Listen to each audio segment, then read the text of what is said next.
Hello guys and welcome back to my channel again. Di channel Samuel Chris. Yo! Lockdown. Yup, kita udah sering banget dengar kata lockdown. Lockdown, apalagi di era-era virus corona yang sampai saat ini belum berakhir. Kata-kata lockdown itu sering banget kita dengar. Yup, itu adalah salah satu cara untuk menangani kasus COVID-19 ini. Tapi sebenarnya masih banyak cara yang bisa dilakukan oleh pemerintah dalam menangani kasus COVID-19 ini tanpa harus melakukan lockdown. Karena seperti yang kita ketahui bersama, lockdown tidak selamanya membawa dampak yang baik, tapi bisa aja membawa dampak yang buruk.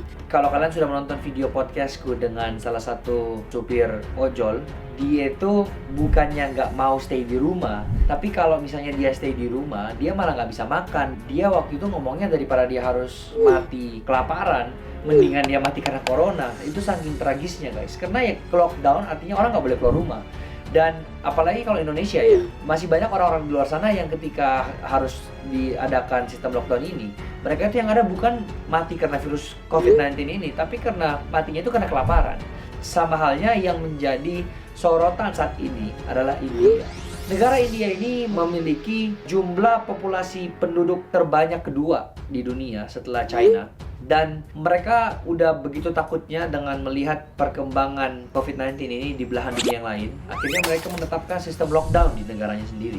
Saat ini di India sudah ada 3.588 orang yang positif terkena virus corona. Dan total yang meninggal sudah ada sekitar 86 orang. Dan yang sembuh ada sekitar 229 orang. Tapi kenapa menjadi sorotan negara India ini? Karena cara yang diterapkan dari pemerintah itu menurutku benar-benar kasar ya, dan menurutku itu tidak patut untuk ditiru gitu loh. Tapi aku nggak tahu ya gimana pemikirannya pemerintah India. Yang jelas peraturan yang diberlakukan saat ini tuh menurutku aneh banget gitu loh. Mari kita sama-sama nonton videonya.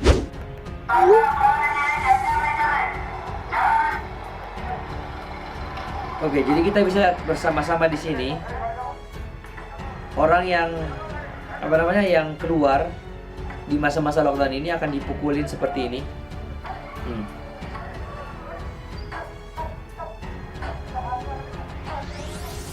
Walaupun orang itu udah mau pergi pun masih dipukulin terus.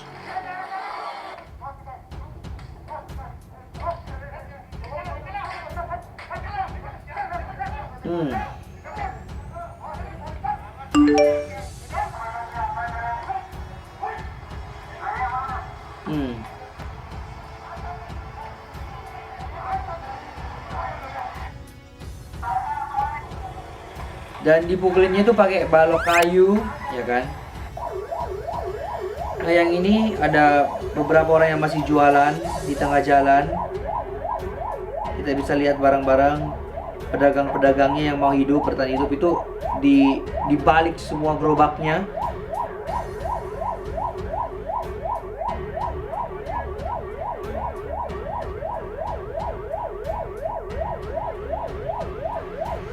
Makanannya itu dihancurkan, dibalik semuanya.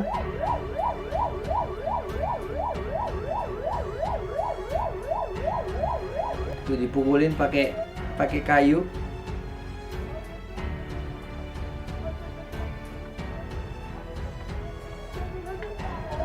Oh my god.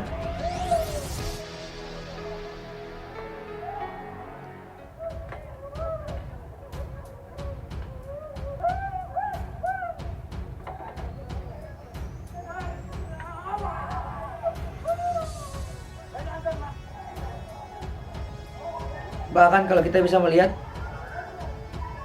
cewek pun kena pukul. Dia nggak memandang gender ya.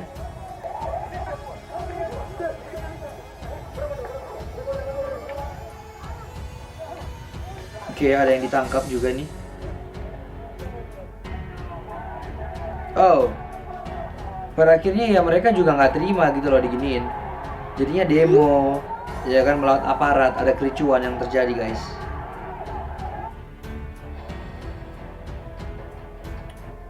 Oh, bahkan ada yang disuruh squat berapa kali, dihukum, kena keluar gitu loh. Oke. Oh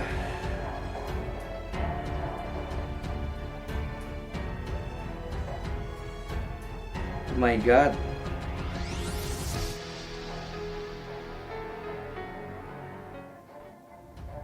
Oke.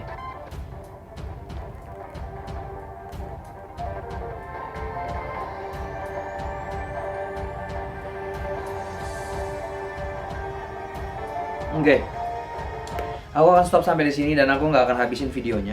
Dan untuk materinya sendiri guys, aku tidak akan baca dari skrip karena sebenarnya itu timku udah menyediakan skripnya apa yang aku harus ngomong tentang hal ini, dan videonya yang tadi itu timku yang sediain.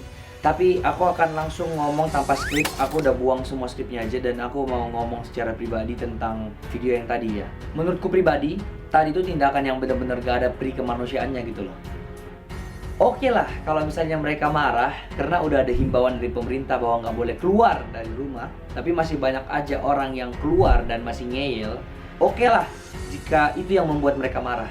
Tapi coba gak sih kalau misalnya pemerintah ini yang membayangkan dirinya sendiri itu menjadi orang-orang ini loh yang keluar. Mungkin ada di antara mereka yang ketika keluar itu karena emang terpaksa untuk keluar. Mungkin mau beli makan atau misalnya mereka udah nggak punya makanan lagi dalam rumah. Apakah pemerintah pun juga mau mati kelaparan gitu loh? Kalau misalnya para aparat tadi tuh yang sampai ada yang aku nonton sampai disuruh merangkak lah, dipukulin pakai kayu lah, disuruh squat, push up dan lain sebagainya. Logikanya, kalau mereka orang kaya, mereka punya segalanya, mereka pasti akan di rumah juga. Mereka pasti akan tidur-tiduran di kamar, enak-enak. Sisa telepon misalnya Grab atau apa, tinggal Gojek nganterin makanan, langsung bisa makan. Tapi seperti yang tadi tuh contohnya ada pedagang kaki lima yang lagi mau jualan, itu karena mereka butuh duit, mereka butuh makan. Nah di saat-saat seperti inilah yang sebenarnya pemerintah harus bantu gitu loh. Keluarkan dana, carikan dana untuk masyarakat biar mereka bisa stay di rumah. Ketika nggak ada bantuan dari pemerintah dan pemerintah masih mengharapkan mereka stay di rumah, ya gimana ceritanya? Mereka bisa mati kelaparan. Sama halnya dengan Indonesia. Menurutku Indonesia nggak bisa di lockdown guys. Karena kalau Indonesia di lockdown, yang ada itu kerusuhan. Yang ada itu tingkat kriminalitas akan naik. Karena kalian bayangin, kalau orang yang disuruh dipaksa nih, ada orang yang dipaksa stay di rumah dan dia nggak punya makanan lagi, apa yang terjadi? Dia akan keluar, akan merampok, akan menjarah, akan melakukan kejahatan. Apalagi kalau nggak ada dana dari pemerintah, itu yang terjadi. Dan bahkan aku sempat tadi baca beritanya juga, ribuan buruh di India setelah tahu India di lockdown, yang terjadi apa? Mereka pulang kampung ke rumahnya. Tapi ketika mereka mau pulang ke kampungnya masing-masing nih, mereka nggak punya duit. Yang ada mereka harus jalan berhari-hari hingga sampai ratusan kilometer, mereka jalan kaki untuk pulang ke kampungnya. Ini benar-benar tragis banget.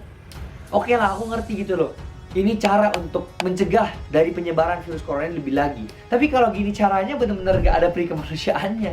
Dan untungnya ya Indonesia tuh gak seperti ini. Aku bersyukur banget Indonesia dan Amerika tuh gak seperti ini gitu loh. Masih diperlakukan secara baik-baik. Ketika ada orang yang masih ngeyel itu ya dimarahin lah sama aparat mungkin, sama pihak kepolisian. Tapi ya caranya setidaknya masih secara manusiawi lah gitu loh, ditegur. Bukan dengan cara yang tadi. Jujur aja aku speechless guys. Aku nggak tahu menurut kalian gimana. Tapi wajar aja ini menjadi pusat perhatian di seluruh dunia. Aku nggak tahu menurut kalian ini gimana. Tapi aku udah cukup lah. Menurutku ya, aku nggak peduli negara lain gimana. Tapi yang jelas aku peduli sama Indonesia. Dan aku harap semoga Indonesia cepat selesai masalah ini. Aku harap ya semoga dunia ini juga cepat sembuh dari virus corona ini. Tapi satu hal yang aku mau sarankan ke kalian semua, kalau misalnya kalian itu harus keluar secara terpaksa nih, tapi kalau kalian gak ada kepentingan lain, kalian emang bisa stay di rumah, punya makanan yang cukup, ya kenapa enggak gitu loh. Enjoy aja waktu kalian di rumah. Mungkin kalian bosan ya, aku tahu kalian bosan, aku juga bosan di sini guys. Tapi ya mau gimana lagi, inilah salah satu caranya adalah social distancing gitu. Kalau kalian udah punya makanan yang secukupnya, mending kalian menyibukkan diri dengan hal-hal yang lebih produktif, kayak misalnya olahraga, atau kayak misalnya bikin online shop, atau berkarya dan sebagainya. Itu bisa gitu loh. Gak ada itu yang namanya bingung mau ngapain, tuh gak mungkin. Kalian pasti bisa isi waktu kalian dengan hal yang produktif, dan itu bisa. Tapi mungkin ada di antara teman-teman di sana yang emang harus terpaksa keluar karena mungkin gak bisa makan dan lain-lain. Aku cuman bisa berdoa bagi kalian yang terbaik, dan aku cuma bisa menyaranin kalau bisa ketika kalian keluar, kalian pakai masker dan kalian itu jaga jarak dengan orang, misalnya kayak berapa meter jaraknya gitu loh. Jadi biar penyebaran virus ini nggak semakin banyak, dan aku harap vaksinnya cepat ditemukan dan semuanya bisa selesai. Segitu aja sih kurang lebih pendapatku tentang video yang tadi. Aku nggak tahu pendapat kalian gimana. Kalau kalian mau tulis silahkan tulis di kolom komentar di bawah. Tapi untuk video ini cukup sekian. Jika kalian suka video ini, jangan lupa like, comment, dan subscribe channel ini. Jangan lupa pencet tombol loncengnya biar setiap ada video baru langsung masuk di notifikasi kalian. Seperti biasa, saya Samuel Chris mengundurkan diri di tempat jaga. Bye bye.